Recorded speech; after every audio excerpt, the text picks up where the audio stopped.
আমার ড্রাগন গাছগুলোর পুষ্টিগুণ সমৃদ্ধ প্রধান একটি খাবার হলো সবজি পচা তরল সার।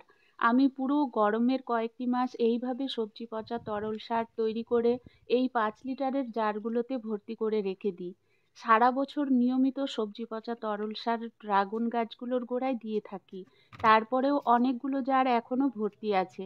এগুলো শীতের কয়েকটি মাস দিব্যি ব্যবহার করা যাবে। এখন শীতের কয়েকটি মাস আর সবজি পচা তরল সার তৈরি করব না। শীতের এই 3-4টি মাসে রান্নাঘর থেকে যত সবজির খোসা বের হবে সেগুলো রোদ্রে খুব ভালোভাবে শুকিয়ে স্টোর করে রাখবো। এপ্রিল মে মাসে ড্রাগন গাছের গোড়ায় মালচিং করার জন্য। এপ্রিল মে মাসে প্রচণ্ড রৌদ্র থেকে গাছগুলোকে বাঁচাতে অবশ্যই গাছের গোড়ায় মালচিং করে দিতে হবে। আর আমি সবজির খোসা, ড্রাগনের শুকনো ফুল, কলার খোসা, ডিমের খোসা এই সমস্ত কিছু দিয়ে মালচিং করি, যেগুলো মালচিংয়েরও কাজ করে এবং বৃষ্টির জল পেয়ে গাছের খাওয়ারেও পরিণত হয়। আর এই সমস্ত উপকরণগুলো কিন্তু একবারেই পাওয়া যাবে না। এই 3-4 মাসে ধীরে ধীরে জোগাড় করে রাখতে হবে।